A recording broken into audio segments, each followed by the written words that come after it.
tous, soyez les bienvenus dans la grande question, c'est déjà la 4e édition.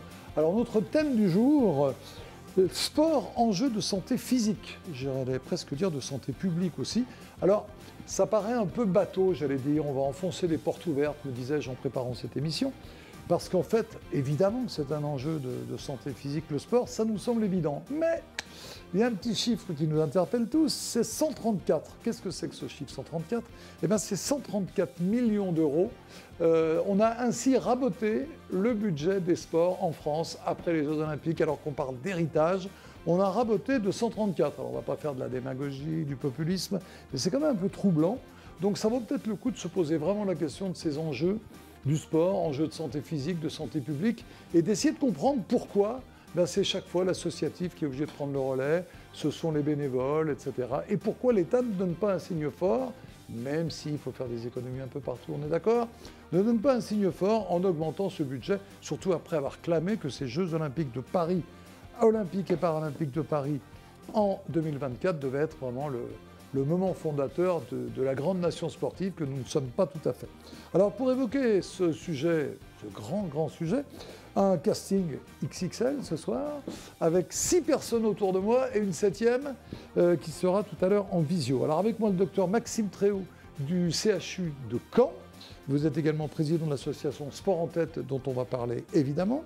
Avec nous également Jehan Lecoq, coprésident de la commission médicale du Comité national olympique sportif français, CNOSF, c'est même mieux.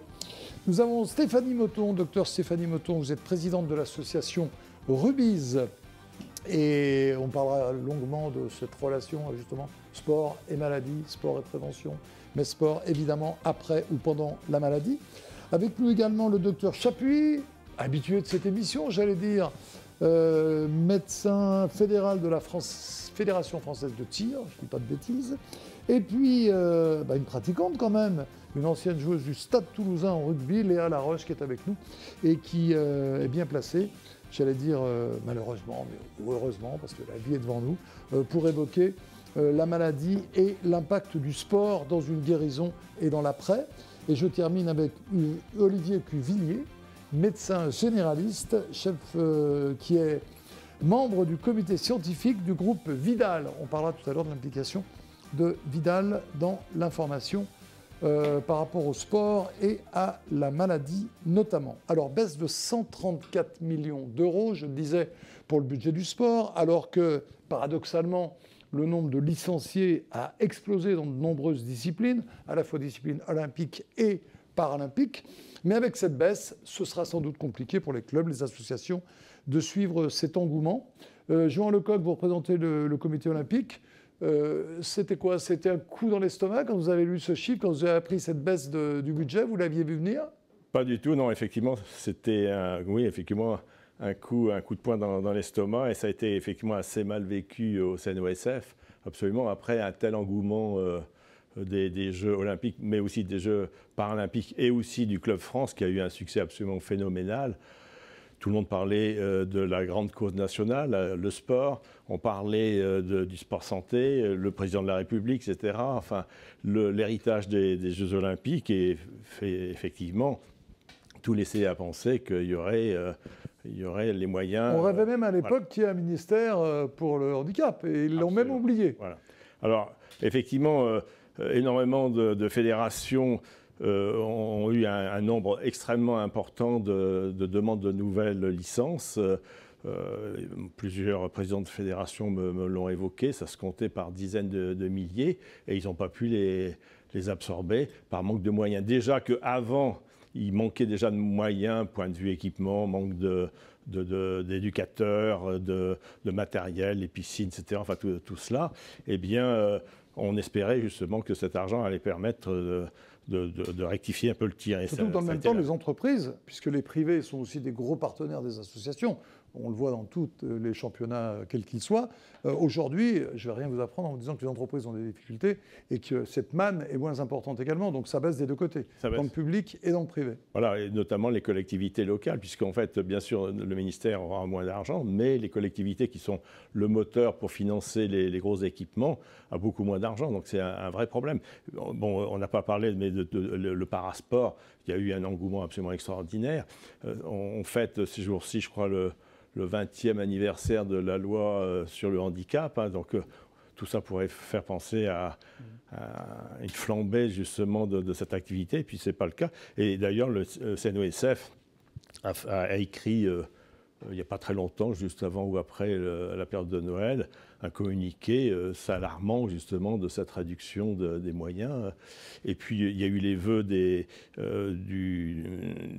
président du CNOSF et également du comité paralympique en présence de la ministre, où elle s'est fait un petit peu... Enfin, elle est très favorable, bien entendu, puisqu'elle était responsable... Oui, généralement, un ministre, il n'y est pas pour grand-chose. Non, puis elle était responsable de l'héritage des Jeux. Bien donc sûr. elle s'est fait quand même assez nettement allumée, notamment par Madame Le Fur, par le manque de moyens. Alors, pourtant, moi, je suis depuis quelques années dans le sport, on ne va pas les compter, mais c'est vrai qu'on disait toujours qu'on était un pays de champions, mais pas vraiment un pays de sportifs, de sport. Pourtant, quand on regarde une étude Ipsos qui avait été faite avec la Fédération française d'éducation physique et de gymnastique, on va la découvrir ensemble, avait dévoilé que 2 Français sur 3, donc 68%, pratiquent une activité sportive. Et ça, c'est en nette progression. Le temps consacré au sport est passé de 1,9 heures à 4 heures entre 2012 et 2024 pour les Français comme vous et moi. Et le sport est associé à 85% à la santé. Quand on parle de sport, donc on parle d'activité sportive plus de compétition. Donc quand on lit ça, on se dit finalement, les Français sont en train de changer, il faudrait peut-être leur donner les moyens de pratiquer. Docteur Chapuis, je rappelle que vous êtes le médecin fédéral de la Fédération française de tir. On va rappeler quand même que Camille Jedrzejewski, j'arrive jamais bien, est devenue vice-championne olympique à Paris. Puis vous avez 2 athlètes paralympiques, Tanguy de la Forêt et Tanguy avec Jean-Louis Michaud, qui ont été médaillés d'or aux Jeux olympiques. Alors, vous êtes professeur de santé publique également à côté de la fédération. Est-ce que ces bienfaits du sport, quitte à enfoncer un peu des portes ouvertes, sont ancrés dans l'esprit des gens et dans l'esprit des politiques? Auparavant, on regardait les sports un peu de haut. Est-ce qu'aujourd'hui, on a compris qu'en termes de prévention, qu'en termes de morale des Français, d'absentéisme dans les entreprises, le sport a des vertus? Alors là, il faudrait demander aux politiques de répondre à votre question. Les médecins le savent. Les pratiquants sont, je pense, conscients. Il faut reconnaître que sur la prise en charge des maladies chroniques, par exemple, le bienfait est indiscutable. Et que ce soit les maladies physiques ou les maladies mentales, d'ailleurs. Le sport est bénéfique à la fois pour le maintien de l'état physique, mais aussi le maintien de l'état mental. Et il y a une très belle expertise collective de l'INSERM. Elle date de quelques années, elle remonte à 2009. Mais quand on regarde ce qui est publié, c'est indiscutable. Toutes les études montrent que le sport est bénéfique à la santé. Maintenant, il faudrait peut-être distinguer le type de pratique sportive, on y reviendra peut-être. Et puis, il faut peut-être s'interroger sur la différence entre l'activité physique et le sport.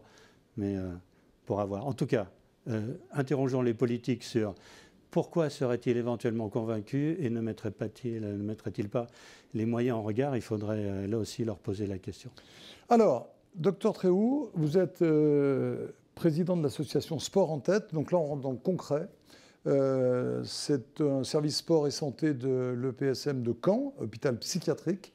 Donc, est-ce que vous pouvez nous parler, assez concrètement d'ailleurs, d'abord du but de votre association et des résultats, on parlera des maladies chroniques, mais des résultats que vous voyez au quotidien? Merci pour cette question. Alors, petite précision, l'association Sport en Tête, c'est une association nationale dont le siège social est dans un établissement psychiatrique à Caen, à l'EPSM.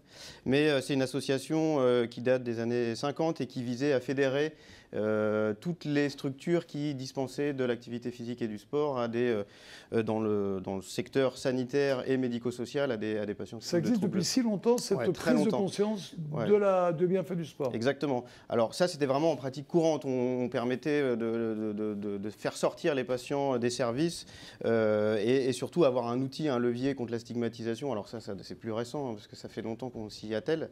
Mais les bénéfices, on les perçoit tous. Là maintenant, c'est acté sur le plan scientifique. scientifique, comme dans les autres pathologies chroniques. On sait que par exemple dans la dépression, l'activité physique ou le sport, c'est à la première ligne du traitement. On peut traiter un épisode dépressif d'intensité modérée avant même d'aller voir un psychologue ou de recevoir un traitement antidépresseur. Donc ça fait partie des traitements. Et aussi, on a un impact préventif avec l'activité physique, puisque ça a été décrit que avoir un mode de vie actif, respecter les recommandations d'activité physique, permettait de prévenir l'apparition de 20 à 40%, dans 20 à 40% des cas, d'épisodes dépressifs. Donc ça, on en est conscient. Et l'autre intérêt pour les patients... Pardon, je vous coupe juste. Ouais. Vous dites première prescription. On peut imaginer quelqu'un qui se sent partir dans un état dépressif. Et la première prescription, c'est de lui dire bougez-vous. Exactement. Et de l'accompagner pour l'orienter vers des maisons sport santé ou des dispositifs pour vraiment cadrer sa pratique. Parce qu'il y a aussi des risques. On sait que les personnes qui présentent des troubles psychiques, ils ont un mode de vie plus sédentaire et donc plus de facteurs de risque cardiovasculaires ou de maladies chroniques. Donc il faut être prudent. On est vraiment dans le champ du sport santé parce qu'il faut encadrer les pratiques. De l'activité sportive et non pas du sport, comme il a été dit tout à l'heure. Après, on est vraiment aussi dans une perspective de parcours patient, c'est-à-dire pour les personnes qui présentent des difficultés ou une autonomie moindre, on va les encadrer vraiment avec les maisons sport santé, vraiment dans l'activité physique qu'on appelle adaptée. Et après, l'idée, c'est de les orienter vers une pratique en autonomie, vers les dispositifs sport sur ordonnance, l'association Sport en Tête, et puis les différents services qui proposent du sport, même, enfin, j'utilise le terme sport pour vraiment aller vers la déstigmatisation. Alors, je rebondis sur le mot sport sur ordonnance. C'est quelque chose qu'on ne pouvait pas imaginer il y a quelques années en France. Ça existe aujourd'hui. Alors ça existe depuis tous les textes, les décrets, c'est 2016 et le début d'application 2017. Et nous, on a fait partie à Caen de la première ville qui proposait d'ouvrir ce dispositif aux personnes qui souffrent de troubles psychiques. Et on s'est rendu compte qu'après la première année, le bilan est que sur 115 personnes qui avaient bénéficié du dispositif, il y avait un tiers étaient orientés sur un point d'appel psychique, on va dire. Donc vraiment très intéressant. Et depuis, ça a bougé beaucoup. Il y a une association de Caen et les municipalités autour, donc Hérouville, Saint-Clair et puis Mondeville, pour un dispositif commun avec une même ordonnance de prescription et puis un parcours de patients assez homogène. Et c'est ce qui tend à être fait sur les municipalités autour, Caen-la-Mer et les environs, pour vraiment harmoniser les pratiques et rendre le sport accessible à tous. C'est ce qu'on appelle le sport sur prescription médicale. Alors, docteur Stéphanie Motton, c'est quelque chose que vous connaissez bien dans un autre domaine. On était dans les troubles psychiques. On est maintenant, vous êtes chirurgien oncologue, présidente fondatrice de l'association Rubiz. Alors, on va venir à Rubiz dans quelques instants, hein, c'est intéressant, le premier club français de rugby santé. Moi, j'aimerais avoir votre avis plus général en tant que chirurgien oncologue sur justement cette importance du sport. J'ai toujours l'impression d'ouvrir des portes ouvertes parce que tout ça me semble tellement évident, mais il faut le dire et le répéter. Vous, dans votre expérience professionnelle, vous avez concrètement senti l'importance et le côté vital de ce sujet. Alors, c'est des portes ouvertes, mais en fait, évidemment, on sait que le sport, ça fait du bien. On sait que l'activité physique, ça fait du bien. Tout le monde sait ça. Mais pour nous, oncologues, les choses de l'environnement sont quand même difficiles à évaluer. On a du mal à montrer l'impact de l'environnement, probablement des questions d'épidémiologie, une nécessité d'avoir des études sur un nombre de personnes important. Et donc, quand vous évaluez le cancer, les cancers sont très, très différents. Et donc, ça devient difficile d'évaluer quelque chose qui fait partie de l'environnement. Pour autant, l'activité physique aujourd'hui n'a plus besoin de démontrer l'impact positif. Alors l'impact, il est positif évidemment sur la qualité de vie. La qualité de vie, ça comprend beaucoup de choses. Ça comprend la qualité de vie psychique, la qualité de vie de l'état physique, l'état social. Ça comprend tout ça. Donc ça, on sait, tout ce qui va contribuer. Tout ce qui va contribuer au bien-être de la personne, au bon état de santé de la personne. Et plus l'état de santé est bon, plus on va sans doute aller traiter. On va aller plus loin. C'est-à-dire que ça vous paraît évident, c'est une porte ouverte. Mais si on va plus loin, l'activité physique, ça permet de mieux tolérer les traitements à visée carcinologique. Il y a des études qui ont été réalisées sur des groupes de patients qui pratiquent une activité physique régulière, d'autres qui n'en font pas. Et en fait, on voit que les médicaments sont mieux tolérés. Si vous tolérez mieux un médicament, on peut faire les médicaments à la bonne posologie, on peut les faire sur la bonne durée, avec l'efficacité, on va dire, optimale. Là, vous êtes pendant le traitement, parce que l'idée, quand on parle d'activité sportive, par réflexe, on pense plus à l'après, dire voilà, on s'est soigné, on a fait une parenthèse dans sa vie, et après on va reprendre le sport. Non, Là, vous êtes en train de me dire que c'est pendant le traitement, pour mieux Exactement. supporter les chimiothérapies, etc., que vous allez C'est tout à fait le ça. sport. C'est pendant le traitement, donc pour mieux tolérer le traitement. Et puis je vais aller même plus loin. Il y a le troisième impact de l'activité physique, c'est sur le pronostic de la maladie. En tant qu'oncologue, moi je voue ma vie à trouver des traitements qui vont fonctionner sur nos patients, à les opérer dans la meilleure des situations, etc. Et on s'est rendu compte qu'on avait des résultats quand même assez incroyables. Je vais vous donner juste un exemple, mais il faut savoir que c'est vrai dans beaucoup de cancers. Quand je dis que c'est vrai, c'est que ça a été démontré de façon scientifique, d'accord, avec des résultats statistiquement on n'est pas au significatifs. café du commerce, là. Non. Ça a on parle avec des gens qui connaissent leur sujet. Ça a été démontré sur beaucoup de cancers, mais après on a des cancers qui sont... on ne peut pas faire évaluer une série pour certains cancers parce que c'est des cancers qui sont plus rares, etc. Mais en tout cas, sur les cancers les plus fréquents, on a montré qu'une activité physique régulière, avec une certaine intensité, comme la posologie d'un médicament, c'est-à-dire qu'un médicament, il va être efficace à une certaine posologie, il sera moins efficace si on donne moins, avec une certaine durée de ce traitement non médicamenteux qu'est l'activité physique, eh bien, on peut améliorer le pronostic de la maladie. Le problème aujourd'hui, il n'est pas l'impact positif de l'activité physique, parce qu'on a réussi à le démontrer. C'est assez surprenant pour nous, oncologues, de comprendre aujourd'hui les mécanismes immunologiques. C'est pas juste dans la tête, hein. Il y a des vrais mécanismes avec des facteurs on connaissait des facteurs de croissance tumorale, des facteurs protecteurs contre la tumeur, et on sait que l'activité physique aujourd'hui, à une certaine posologie, va permettre d'augmenter les facteurs protecteurs et diminuer les facteurs contre le cancer. Alors, je vous finis juste, pardon. Le problème aujourd'hui, il n'est pas à l'impact de l'activité physique, il est à l'adhésion. Et c'est là, on parlait de nos politiques, on parlait aujourd'hui des moyens financiers qui sont enlevés aux associations qui œuvrent sur le terrain. Le problème aujourd'hui, il est à l'adhésion. Et l'adhésion du patient à l'activité physique, si elle n'est pas bonne aujourd'hui, malgré les résultats qu'on a de l'activité physique, si elle n'est pas bonne aujourd'hui, c'est le résultat de l'information qu'on ne donne pas aux patients. C'est le résultat d'un manque de prescription pour toutes les raisons qu'on connaît, manque de formation, d'information. C'est le résultat d'un manque de moyens financiers. Je veux dire, la prise en charge aujourd'hui de cette activité physique, c'est le résultat d'un suivi de ces patients à qui on prescrit. Donc c'est le résultat de tout ça aujourd'hui qu'il faut réfléchir. Aujourd'hui, il faut travailler sur l'adhésion du patient et plus sur les bénéfices de l'activité physique. C'est l'information des patients, c'est l'information des médecins. Je vais prendre un exemple. Il y a des choses qu'on sait depuis 40 ans. En 1987, quand j'étais médecin d'équipe de France de ski, on a eu un athlète de haut niveau qui a été atteint d'une maladie hématologique, peu importe. Il a fallu qu'il se batte contre ses soignants, contre ses thérapeutes, pour aller tous les jours au gymnase de l'hôpital Lyon-Sud, je vous donne l'hôpital, et s'imposer, disaient les médecins, des séances d'entraînement pour maintenir son état. Je vous donne le résultat, il a non seulement guéri, il était dans un excellent état de santé, mais en plus il a gagné cette année-là le challenge des moniteurs. Un mois avant, il était en chimiothérapie. Donc vous voyez qu'on a des exemples comme ça, mais il faut même convaincre les soignants, parce que les médecins voulaient l'en empêcher. L'information doit aller chez les médecins et chez les patients. Alors, puisqu'on parle de patients, donnons la parole à Léa Laroche. Léa, vous êtes ancienne joueuse du Stade Toulousain, vous avez été victime d'un cancer. Oui.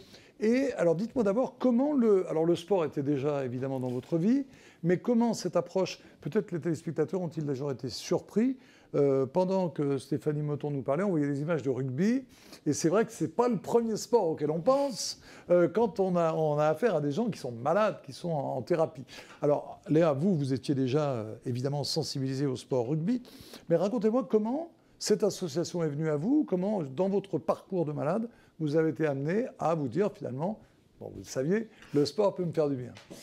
Ben, en fait, moi, j'avais déjà eu l'occasion de rencontrer les rugbyes à l'époque où je jouais au Stade Toulousain, puisque on a une passerelle avec l'équipe des filles, on les suit et on s'est déjà rencontrés à plusieurs reprises. Et c'est vrai que quand je suis tombée malade, j'avais quand même cette volonté de continuer le sport. Je faisais beaucoup de courses à pied, mais c'était très compliqué avec les traitements de pouvoir pratiquer ça seule. Et du coup, c'est vrai que je me suis tournée vers les rubis pour retrouver un petit peu cet esprit de groupe, de cohésion. Ça faisait à la fois office de sport, de pratique sportive, de se dépenser, et puis ce lien social qu'on peut avoir entre nous dans l'équipe. On s'entend toutes très bien, on peut parler de la maladie ou pas. Voilà. Alors l'esprit, comment ça se passe? Est-ce que les gens osent? Parce que vous aviez cette culture, je vous pose la question à toutes les deux, mais est-ce que les gens osent? Voilà. D'abord, l'information arrive jusqu'à eux, et ensuite, lorsqu'on est focus sur son traitement, sur ce combat contre la maladie, comment on va avoir la petite lumière qui va s'éclairer en disant, tiens, moi, dans l'expérience que j'ai eue, j'ai vu à Avignon, il y a un club d'aviron. On a acheté un bateau après le cancer du sein. Il y avait des études au Canada qui avaient été faites pour dire que l'aviron était excellent, contrairement à ce qu'on pouvait croire. Et il y a eu un gros travail. Mais c'est toujours post-maladie. Pendant la maladie, moi, ça m'intéresse de savoir comment les jeunes femmes que j'ai vues sur les images sont d'abord contactées. Est-ce qu'elles viennent vers vous? Est-ce qu'il y a une crainte? C'est pas le moment pour moi de m'intéresser au sport, je m'intéresse à mon corps malade? Comment ça s'est passé pour vous? Alors déjà, juste, on a des recommandations aujourd'hui. En cancérologie, on a beaucoup de recommandations, hein, et tout est bien carré.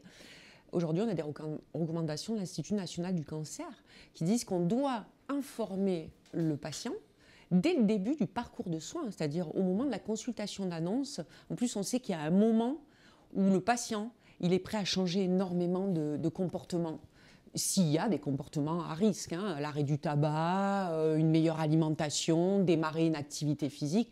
La plupart des patients ne sont pas comme Léa d'ailleurs, sensibilisés à l'activité physique en amont. Ce n'est pas la grande majorité de nos patients. Donc l'idée, ça va être dès le départ, et ça c'est des recommandations aujourd'hui, de dire aux patients, voici, vous avez telle maladie, voici ce qui serait bien de changer, hein, arrêter le tabac par exemple, qui ne va pas nous aider dans les traitements. On va vous traiter comme ça prend du temps aussi d'expliquer les traitements. Et puis sachez que l'activité physique, on a des chiffres, par exemple pour le cancer du sein, on sait aujourd'hui, les études montrent que démarrer une activité physique dès le diagnostic de cancer du sein avec une certaine intensité, encadrée pendant une certaine durée, ça va diminuer de 25% le risque de récidive. Ça va diminuer jusqu'à 50% le risque de mortalité après ce cancer. Mais je suis complètement d'accord avec vous. Alors, moi, j'ai un point commun avec Léa, j'ai donné aussi.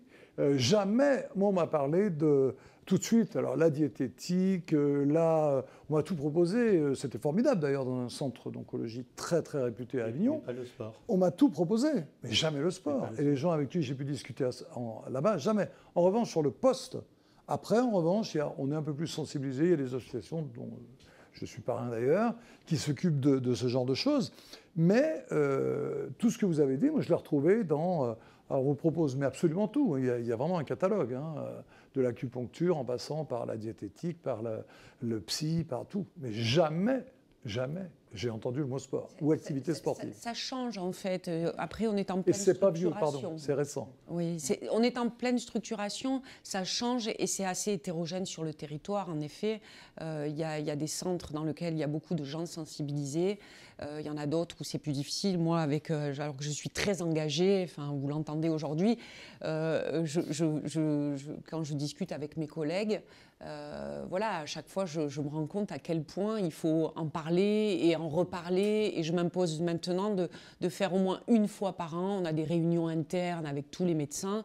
Au moins une fois par an, je m'impose d'aller expliquer qu'on se déplace en congrès pour une molécule qui va améliorer la survie de 3 mois et on ne prend pas 5 minutes par consultation pour parler de l'activité physique. Voilà, donc je vais un peu les percuter, vous voyez ce que je veux dire, avec ce type de discours un peu Docteur Tréhouch, chez vous, ce discours, il passe bien? Il est devenu évident? Oui, il est évident parce que, pareil, parler d'activité physique, d'hygiène de vie, on a un discours qui est beaucoup plus accrocheur que dire on va utiliser un nouveau traitement. Alors en plus, en psychiatrie, on est assez limité dans l'utilisation des molécules, c'est-à-dire il n'y a pas de nouveau traitement révolutionnaire. Là, l'activité physique, on va à la fois traiter ou soulager des symptômes dans le psychiatrique et améliorer aussi la santé physique des patients, donc on est doublement gagnant.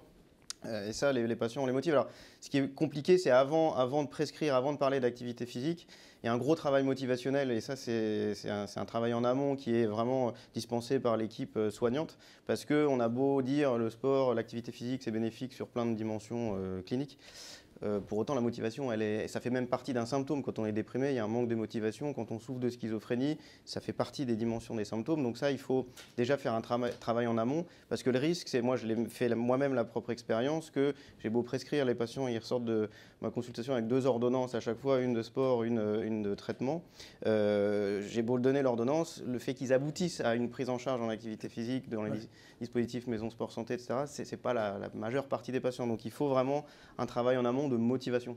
Léa Laroche, juste l'ambiance qui peut régner lorsque des femmes ou des hommes se retrouvent. Alors, il y a une chose aussi qui est remarquée dans toutes les études, c'est que les femmes sont beaucoup plus à l'écoute, curieusement, des activités sportives, physiques ou parallèles, on va dire, que les hommes. Les hommes, après leur cancer, ils se cachent dans un coin. Les femmes sont plus sociables, entre guillemets.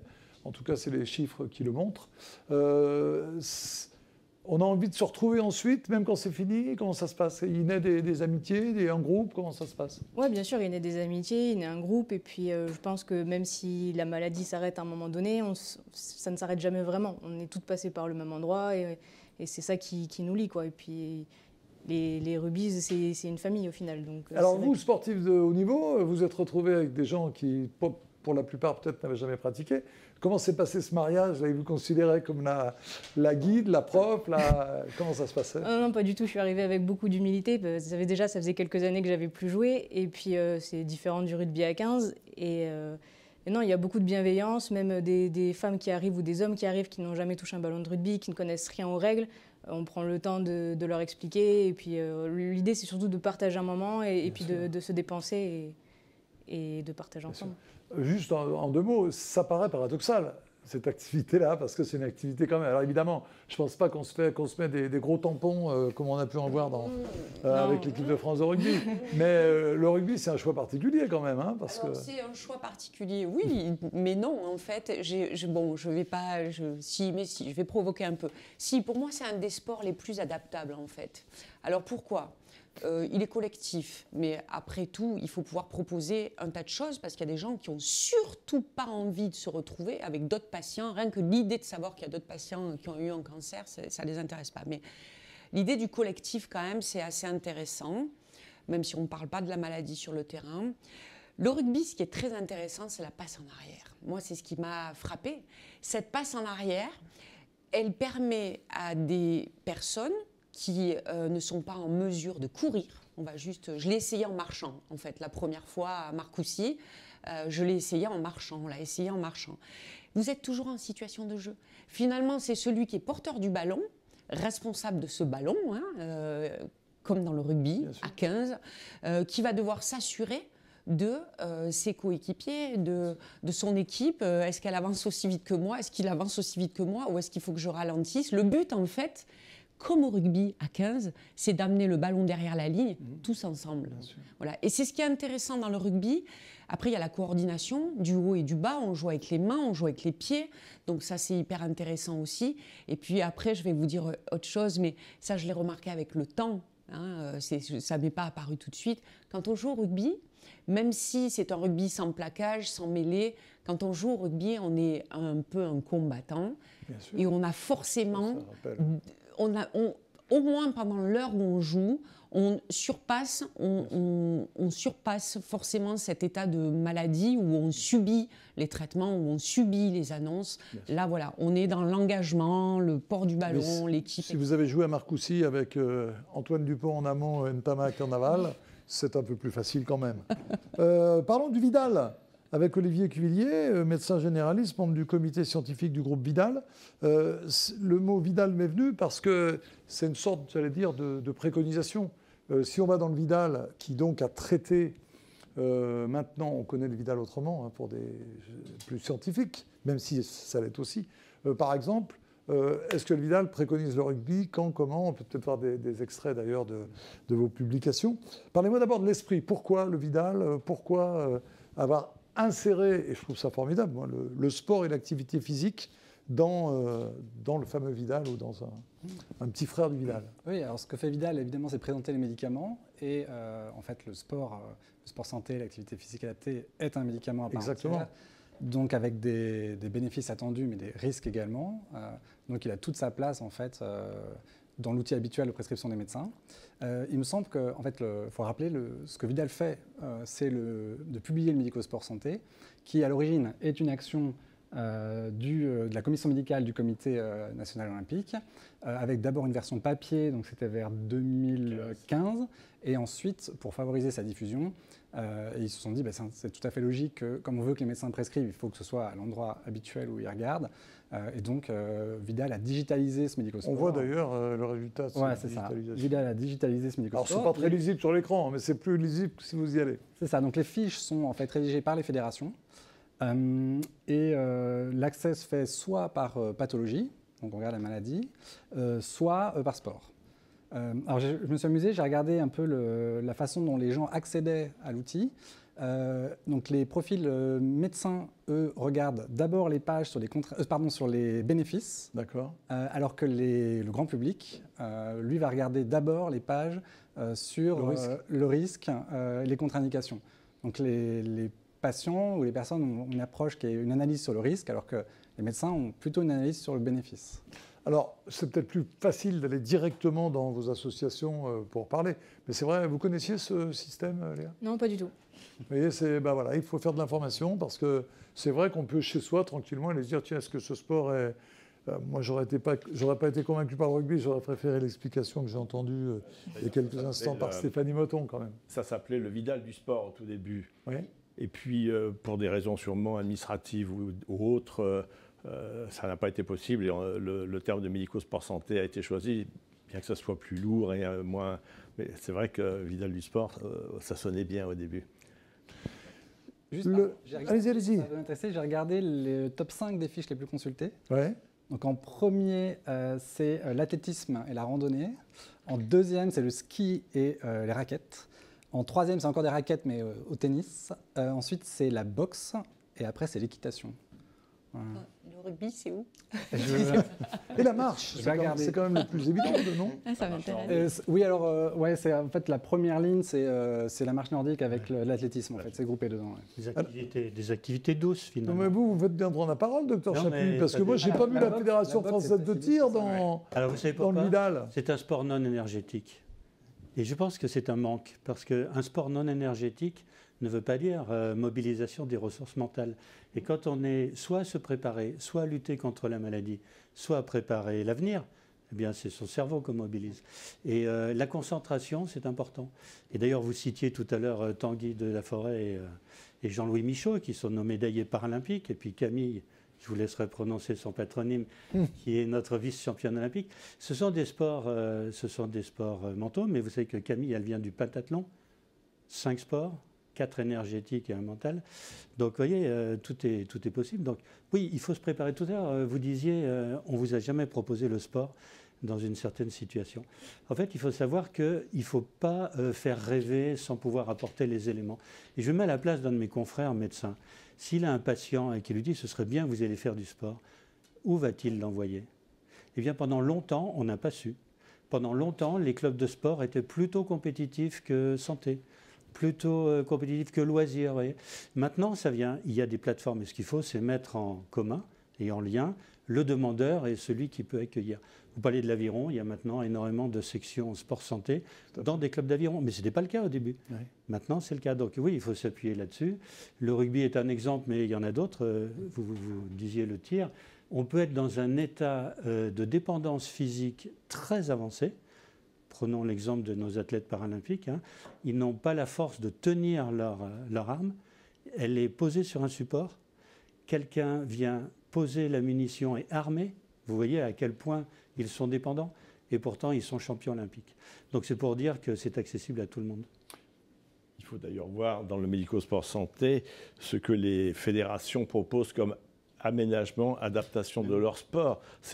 ça fait preuve d'une imagination absolument extraordinaire. Enfin, quand on voit ce que propose, alors bien sûr le rugby, bien évidemment, mais le tennis, avec des terrains plus petits, des balles différentes, plus lentes, des raquettes différentes, etc. C'est la même chose pour le ski. Enfin, pour l'équitation, enfin, on peut passer. Donc c'est quand même très intéressant et ça rassure les médecins et les patients. Jean Lecoq, quel est le rôle du comité olympique et quel doit-il être? Parce que tout à l'heure on parlait d'initiatives formidables, mais un peu isolées, locales. En quoi le comité olympique peut avoir un rôle vis-à-vis de ces fédérations, peut-être pour accueillir? Parce que, est-ce que vous appuyez sur une fédération ou est-ce que... Mais on est une association, on est le premier club de rugby de santé de France. Pour ça, il faut être affilié à une fédération. Bien sûr. On est donc affilié à la Fédération française de rugby. Très bien.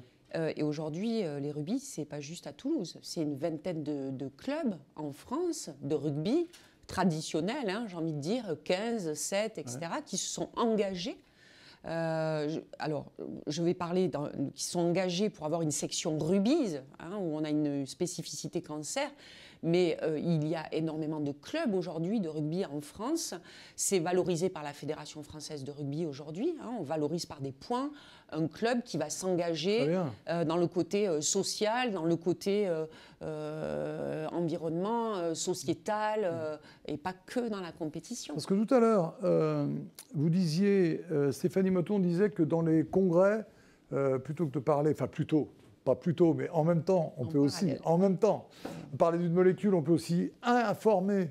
Le comité, c'est un peu pareil. C'est vous, est-ce que vous ne devriez pas, ou peut-être le faites-vous, consacrer du temps lors de grands raouts où toutes les 100 et quelques fédérations sont présentes, de dire attention, le rôle du comité olympique, c'est ça aussi, c'est d'aller adapter notre activité, écouter des formidables associations comme Rugby's, mettre nos structures à leur disposition. Ah, mais le comité olympique le fait. Hein. Alors effectivement, le comité... ça vient de là. Le comité... Eh ben voilà, faites-vous briller. C'est un accouchement, on est produit par le comité. Effectivement, il ne faut pas oublier que le comité olympique, c'est une association des 119 fédérations. Donc c'est le mouvement sportif. Et le médico-sport santé, lorsqu'il a été conçu notamment par Alain Calmat, au début vers 2009, eh bien, il a augmenté progressivement parce que, en fait, c'était au départ une idée de dictionnaire, mais en fait, c'est le document, non pas du CNOSF, c'est le document du mouvement sportif, c'est-à-dire des fédérations. C'est-à-dire que lorsque le président du CNOSF, à l'époque, en 2011, a demandé à toutes les fédérations de créer une commission ou un comité médico-sport santé, et le comité, lui, national, a eu pour rôle de construire un canevas pour que la fiche soit homogène pour toutes les fédérations. Et ensuite, ça a été envoyé à toutes les fédérations. Donc à l'heure actuelle, il y en a quand même un certain nombre, il y en a quand même 55 qui ont répondu. On en a 5 qui ont demandé à rentrer dans le médico-sport santé. Donc ça... Il faut reconnaître que pendant les 2 ans, 2023-2024, les fédérations avaient d'autres préoccupations en tête. Très électives. Ça s'est un peu calmé. Mais sinon, c'est reparti. Là, 2025, il y a 5 fédérations qui veulent entrer. Bientôt la Fédération française de tir. Peut-être. Tout à fait. C'est vrai le cas. Non, mais tout à fait, c'est le cas. Et le fait que ça ne soit pas très énergique, c'est pas le problème, puisqu'il y a la pétanque, il y a etc. Vous savez que je viens d'être élu médecin fédéral. Parmi les projets importants, c'est le sport santé. D'ailleurs, il y a une convention qui est signée avec le ministère des Sports. Mais puisque c'est le printemps, c'est la reprise pour un certain nombre de gens de l'activité sportive. Je voudrais quand même attirer l'attention sur le fait qu'un peu, c'est déjà beaucoup. D'accord ? Il ne faut pas essayer de viser le haut niveau tout de suite. Un peu, c'est déjà beaucoup. Les recommandations, c'est 30 minutes d'activité physique. Je n'ai même pas parlé de sport, hein, d'activité physique par jour. Si on ne peut pas, on en fait 20 minutes un peu plus intenses 3 fois par semaine, c'est très bien. En revanche, puisque c'est le printemps et que les vélos vont ressortir, attention à une chose. Il y a ce qu'on appelle des faux sportifs et vrais sédentaires. Ce sont ceux qui font un tour de vélo le dimanche et rien du tout la semaine. Ceux-là sont plus à risque d'un accident cardiovasculaire que s'ils ne faisaient rien. Vous voyez ce que je veux dire ? Et ceux qui viennent monter le Ventoux à côté de chez moi à 50 ans, sans avoir fait de sport depuis 10 ans, progressif. Et qui dit je vais monter le Ventoux avec des copains, je crois qu'ils en ramassent une quinzaine par an. Mais tous les ans. Alors, puisqu'on parle du vélo, vous aimez le vélo, moi j'ai été le médecin de Robert Marchand, vous savez, le centenaire qui a établi des records. Lui, il avait la règle des 4 P. plat, petit plateau, pépère. Et bien avec ça, vous pouvez redémarrer au printemps en pleine forme et vous montrer le Ventoux dans l'été. D'accord ? On en reparlera. Une question, une petite parenthèse avant. Je vais revenir aussi sur le programme Maison Sport Santé et ce que vous avez fait justement à Lyon, parce que je vous ai taquiné sur le fait que la Fédération française de tir ne soit pas encore dans l'opération avec le CNOSF et le Vidal, mais vous avez une action qui me plaît beaucoup et que j'aimerais souligner. Juste une petite parenthèse avec Stéphanie Motton. On parlait de sport, d'activité et de sport, je ne sais pas quel terme vous avez employé pour le tir notamment. Le sport, c'est pas... Sport santé. Ah oui. Non, pour la différence entre les sports d'activité... énergétique et mentaux. Énergétique et mentaux. Est-ce qu'il y a une piste vers les sports mentaux lorsqu'on manque de capacité de déplacement et autres ? Ah oui, mais en fait, vraiment, on dit le mot rugby, hein, donc je me méfie toujours parce que dès qu'on parle de rugby, hop, on dévie vers des mots, compétition, haute intensité, etc. Pas du tout. J'ai eu la chance de travailler dès 2015 avec la Fédération française de rugby sur les prémices vraiment de ce sport santé initié par le CNOSF et par les ministères en amont. On a travaillé sur quel rugby ? Bien sûr. Évidemment que le rugby à 15, c'était pas possible. Évidemment que le rugby à 7, c'était pas possible. Puis il y avait ce rugby à 5 qui était une nouvelle pratique qui était imaginée au départ, pas forcément pour le sport santé, mais par exemple pour le sport en entreprise, le rugby en entreprise, le rugby qui était pourvoyeur quand même de blessés au sein de l'entreprise. Les patrons en avaient un peu ras-le-bol. Donc l'idée, c'était de développer un rugby nouvelle pratique. Et donc le rugby à 5, on a beaucoup travaillé dessus, de façon à ce que, je vous donne un exemple, on n'a pas besoin d'aplatir le ballon après la ligne pour marquer l'essai. Pourquoi ? Vous allez me dire, c'est bon pour une personne de se baisser, mais parce que l'humain est ce qu'il est. Et que vous commencez en marchant parce que vous ne pouvez pas courir, et puis petit à petit vous allez trottiner, et puis petit à petit, voilà. Ça commence très doucement, mais on a des patients qui, lorsqu'ils veulent s'engager et aplatir le ballon en se baissant, c'était risque de blessure, parce que les gens, ils ne peuvent plus s'arrêter. Une fois qu'ils ont perdu le centre de gravité, ils ne peuvent plus s'arrêter et ils foncent dans le grillage. Et puis au football américain, ils n'aplatissent pas non plus. Voilà. Pourtant, c'est un peu Donc physique. l'idée, c'était vraiment de réfléchir. Je vous donne juste un exemple, mais on est allé très loin dans la réflexion pour justement adapter avec des terrains réduits, etc., un nombre de personnes réduit, parce que au niveau psychologique, je veux dire, quand on est en cours de chimiothérapie, on est moins vigile, hein, quand même, il faut dire ce qu'il y a. Donc, les règles du rugby à 15, c'était un peu compliqué. Vous voyez, avoir juste... Déjà, pour quelqu'un qui est totalement en forme, c'est compliqué. Donc, voilà, donc c'était vraiment une réflexion, ça a vraiment été une réflexion qui a été... J'ai vu une adaptation, d'ailleurs, du rugby sur les images qu'on vient de voir d'entraînement. Il y avait beaucoup de chistera, là, donc je ne sais pas si c'est... Alors, pour ne pas faire le geste complet... Mais il y avait des jolis chisteras. Donc, ça, c'est plus pour s'amuser. C'est vous qui leur avez appris ça, je présume. Voilà. Revenons dans le Rhône. Vous avez contribué, docteur Chapuis, à la création du sport santé Rhône. Et dans le cadre de ce sport santé, il y a eu une belle initiative de l'ASPTT. J'aimerais que vous nous en parliez. Comme quoi, c'est toutes ces initiatives qui s'empilent et qui font qu'on va faire de ce sport santé plus qu'une réalité. Alors, vous avez raison, c'est né au niveau du mouvement olympique. Il faut rappeler que le mouvement olympique représente tous les sports. Enfin, il représente le sport. Et puis après, chacun dans sa discipline va déployer ce qu'il est capable de déployer. Mais l'emploi, les initiatives, la lutte contre le dopage, tout ce qui est commun à l'ensemble des disciplines, c'est le mouvement olympique qui le porte. Donc ce que nous avons fait dans le Rhône, c'est créer une plateforme sport santé. Et bien sûr, il faut s'appuyer sur des effecteurs. Vous évoquez l'aviron santé, c'est important. Mais toutes les disciplines sont maintenant capables de créer des groupes homogène dédié à l'accueil des personnes en situation soit de handicap, soit de maladie, soit de reprise progressive, soit d'entretien physique. Et ça, il faut être capable de l'accompagner. Il faut avoir des médecins qui soient formés au sport, des médecins qui aient des techniques, donc il faut du corpus, hein, comme on dit, mais il faut aussi des infrastructures et du personnel. Et vous évoquiez après les Jeux Olympiques, vous savez, à Londres, ils ont cru qu'après 2012, tout allait être réglé. Pas du tout. Ils sont très déçus, ils sont revenus à peu près au niveau de départ. Il faudrait pas que ça nous arrive en France. On a la dynamique 2024, on a héritage 2024. Il faut le faire prospérer. Et moi, je serais un homme politique, j'augmenterais les crédits pour le sport. Parce que c'est un gisement de productivité. Bien sûr. Quand vous regardez un enfant qui fait du sport, il a de meilleurs résultats scolaires qu'un enfant qui n'en fait pas. Un adulte qui est dans le monde professionnel, quand il fait du sport, il a un meilleur salaire que celui qui n'en fait pas. Et il a moins d'absentéisme. Ça devrait être une motivation parce que derrière, il a pris confiance en lui, il a de l'énergie, il la met à disposition de son entreprise. Je pense qu'une entreprise devrait développer des sections sport. Le gouvernement devrait investir là-dessus parce que c'est un retour sur investissement monstrueux.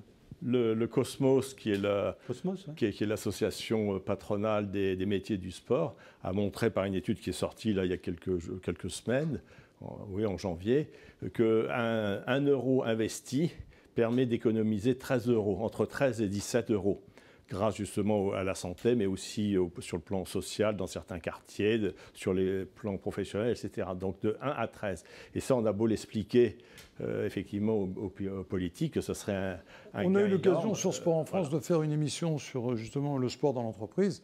Les bienfaits, mais c'est scientifique, il n'y a même pas à discuter, quoi. L'absentéisme dans l'entreprise qui propose du sport à ses employés est divisé par 2 par rapport à l'absentéisme lorsqu'il n'y a pas d'activité. Et puis il y a le côté social, corps social, relations humaines dans l'entreprise. Enfin, il n'y a même pas de débat. On va arrêter de faire ces émissions d'ailleurs maintenant, quand tout ira bien. Donc on est là encore pour un moment. Fanny Barral doit être avec nous. On parlait tout à l'heure de Lyon, du Rhône. On va parler du Grand Est avec elle. Bonjour Fanny, êtes-vous là? Oui, vous êtes là, formidable. Quand ça marche, c'est agréable la télé. Vous êtes chef de projet sport santé au CROSS, donc Comité régional olympique et sportif Grand Est. Bonjour. Alors, racontez-moi ce dispositif prescrit Move, voilà, fallait trouver, en 2019, pour permettre donc de pratiquer du sport sur prescription médicale. Racontez-moi cette aventure. Bonjour.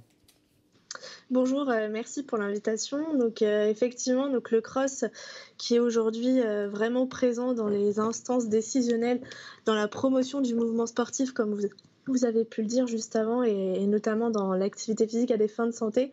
Et on a la chance du coup en région Grand Est d'avoir ce dispositif qui existe donc depuis septembre 2018. Sur la région Grand Est, qui est tout simplement un dispositif de prescription d'activité physique voilà, pour des personnes adultes qui souffriraient d'affections de longue durée, Covid long, troubles musculo-squelettiques et enfin en situation d'obésité. Donc c'est un dispositif financé par l'Agence régionale de santé. Ce que j'aime, c'est les chiffres aussi. Depuis la création, donc, vous avez eu 4700 personnes qui ont utilisé les prescriptions. Les prescriptions ont augmenté de 60% en 2023. Est-ce que cet élan est en train de se confirmer ? Alors oui, totalement. Justement, on a fait le bilan en décembre 2024 et depuis son lancement, donc en septembre 2018, 35 000 personnes ont pu bénéficier de Prescrimove en région Grand Est. C'est formidable. Vous avez également été à l'initiative de la création d'un dispositif qui a un joli nom, mais vous allez m'expliquer ce dont il s'agit, c'est la Ligue des mamans. Effectivement, donc c'est un dispositif qui est innovant donc sur l'échelle nationale. D'ailleurs, c'est avec le CNO qui nous a accompagnés sur cette démarche. C'est un dispositif donc régional sur la région Grand Est pour des personnes du coup avec un projet de grossesse, des femmes enceintes ou des femmes en postpartum, pour tout simplement faire le lien entre les professionnels de santé de la périnatalité et le mouvement sportif, avec notamment une cartographie de où est-ce qu'on peut pratiquer en région Grand Est en étant enceinte ou après avoir accouché. Et puis également, on a mis en place depuis janvier 2024 un créneau en visio hebdomadaire qui est accessible gratuitement, qui est mis en place donc, par des clubs sportifs, des comités ou des ligues, qui est accessible du coup en replay également, donc pour toute femme qui souhaiterait pratiquer en étant enceinte ou en postpartum. Bravo, c'est impressionnant, hein. On ne parle pas que de maladie, puisque la grossesse n'est pas une maladie, soulignons-le haut et fort, mais c'est formidable. J'aimerais que vous me disiez si c'est exceptionnel ce qui se passe là, ou si vraiment vous sentez que ça bouillonne, des initiatives aussi formidables que celles que Fanny vient de nous présenter. Alors, je ne suis peut-être pas tout à fait honnête, mais c'est vrai qu'étant moi-même alsacien, j'ai tendance à dire que c'est quand même tout à fait exceptionnel ce qui se passe dans le Grand Est. Et je crois que c'est quand même la réalité. Alors effectivement, il y a quand même, soit en région PACA, comme dans la région lyonnaise, et puis je pense que autour de Toulouse. Toulouse est très particulière parce que quand même énormément d'initiatives ont démarré dans la région toulousaine. Alors non pas il y a quelques années, mais il y a 30 ans. Donc avant l'année 2000, il y avait quelques personnalités fortes comme Daniel Rivière qui ont lancé des démarches. Il y a aussi l'escrime chez les cancers du sein, etc. Il y a beaucoup de choses. Toulouse a été quand même un peu un moteur au tout début. Et puis après, il y a quand même d'autres fédérations, d'autres régions qui ont suivi le mouvement, mais Grand Est a rattrapé très rapidement le mouvement. Moi, je m'adresse aux deux médecins qui, quand vous voyez des initiatives comme ça, vous dites finalement que vous êtes dans le sens de l'histoire.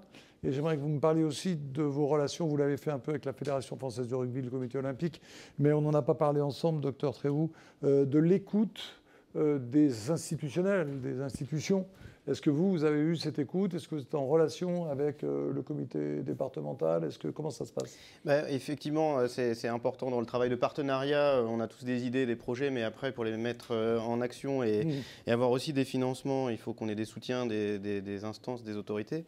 Alors, on travaille régulièrement avec le CROSS en local, le docteur Desvergers notamment, un collègue direct. Et puis, le travail qu'on a fait sur la mise en œuvre du dispositif qui s'appelle Prescrit Sport à Caen, qui est comme Prescrit Mou Grand Est, c'est vraiment un travail collaboratif avec différentes instances et on est vraiment dans la nécessité de travailler avec nos collègues parce que tout seul, c'est un vrai combat. Moi, on essaye de développer tous à Caen, dans le champ de la psychiatrie, de pouvoir embaucher des enseignants en activité physique adaptée, de travailler pour développer la formation, etc. Tout seul, c'est compliqué. Alors, dans notre instance, auprès de l'ARS, auprès des CHU, on va taper à des portes, on essaye de multiplier les demandes. On est entendu, mais de là à ce que les moyens soient développés, ça reste fragile. Ça bouge, mais on a besoin de soutien multiple. Donc, on essaye aussi de travailler ce partenariat qui nous est indispensable. En tout cas, Julien Perronnet qui a monté ce casting, donc qui vous a invité, le chef d'édition de cette émission, à bien jouer, parce que je crois que toutes les bonnes volontés sont là.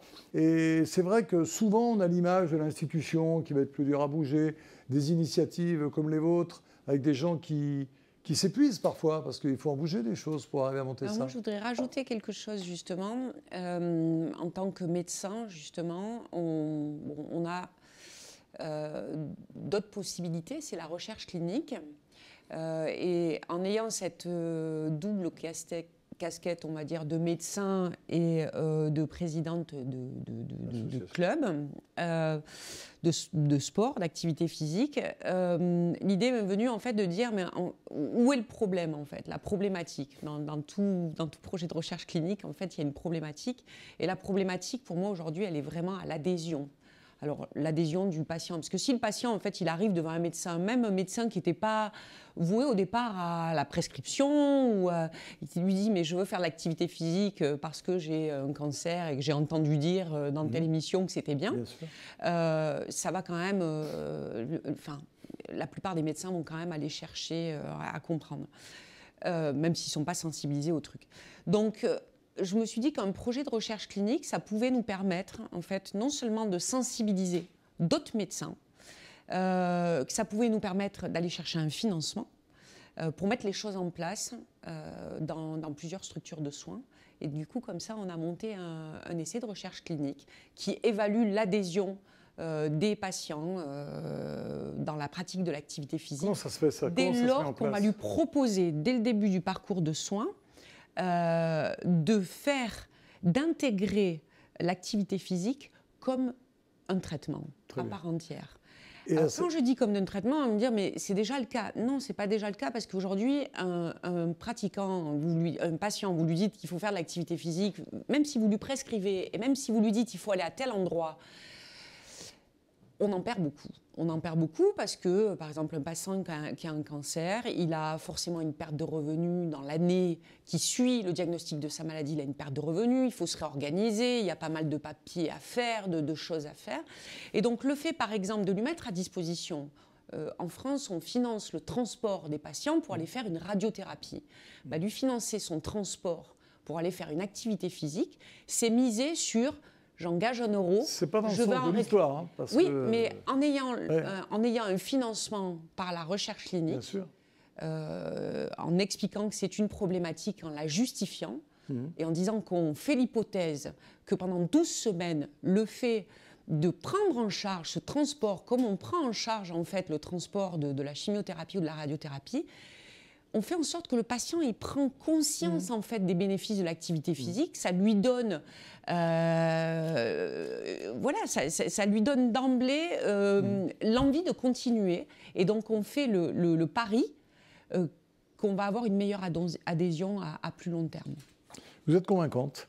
Un exemple que j'aimerais donner à Saint-Nectaire dans le Puy-de-Dôme, la création d'un pôle santé unique en milieu rural, en collaboration entre l'ASM, donc l'association sportive montferrandaise, Omnisport et la commune, financée par l'État et les acteurs privés pour 6,3 millions d'euros. Il manque encore la moitié d'ailleurs, les dons sont toujours les bienvenus. Résultat, ce pôle, dont l'ouverture est prévue en 2026, doit permettre de réduire justement, alors on va employer les mots, les ALD et leur impact grâce à l'APA. Bon, vous l'aurez compris depuis le début de l'émission, on essaye d'éviter ce... Ils ont fait la démarche d'avoir une section Rubis il y a déjà 2 ans, voyez, et ils font partie du projet de recherche clinique. Tout le monde unit ses bonnes volontés. Vous voyez, vous parliez du financement des transports, ça veut bien dire qu'il faut investir. C'est de l'argent qu'on met maintenant pour obtenir des résultats demain. C'est difficile à expliquer à des politiques, ça. Très difficile, surtout qu'actuellement, on est plus vers la baisse de ces remboursements de transport, ce qui suscite... Oui, alors là, on va avoir le résultat inverse. Ouais, exactement. Parce que si on investit... C'est bien qu'il nous manque quelqu'un dans le casting, c'est si un politique. Oui, mais alors là, oh là là. C'était prévu, c'était prévu. Si on n'investit pas dans l'activité physique adaptée, alors je vais tout vous dire. On aura de résultats inverses demain. Le ministère des Sports devait être représenté ici. Et la personne qui devait représenter le ministère des Sports s'est désistée il y a 48 heures. Pourtant, d'habitude, je ne fais pas peur. Mais bon, voilà, ça s'est passé comme ça. Allez, je reviens une nouvelle fois vers Fanny, puisqu'on a parlé de l'initiative donc dans le Puy-de-Dôme. J'aimerais maintenant parler avec vous de votre région, donc, qui a lancé un grand plan de santé. Alors, un plan 2024-2028 à propos de l'activité physique. Je présume que le CROSS, Comité régional olympique et sportif, a été associé. Fanny, vous êtes toujours là?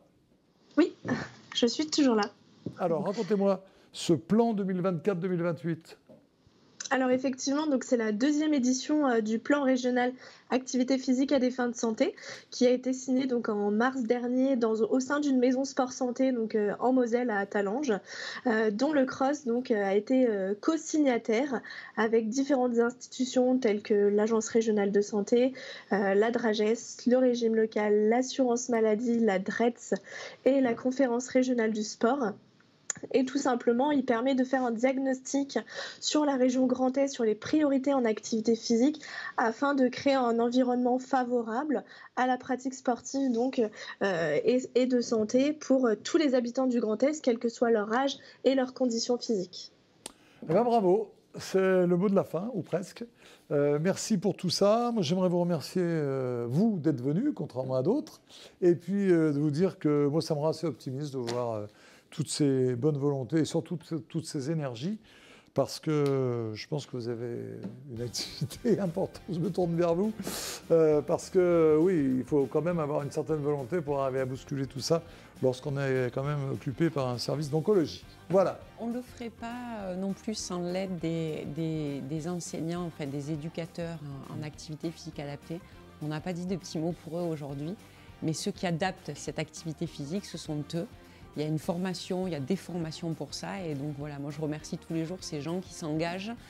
Parce que quand on rentre dans la voie du sport, la voie de la performance, tout ça, c'est assez stimulant. Et ces gens qui s'engagent dans cette voie-là, voilà, il y en a de plus en plus. Merci en tout cas à vous tous d'être, à vous 6 réunis autour de moi.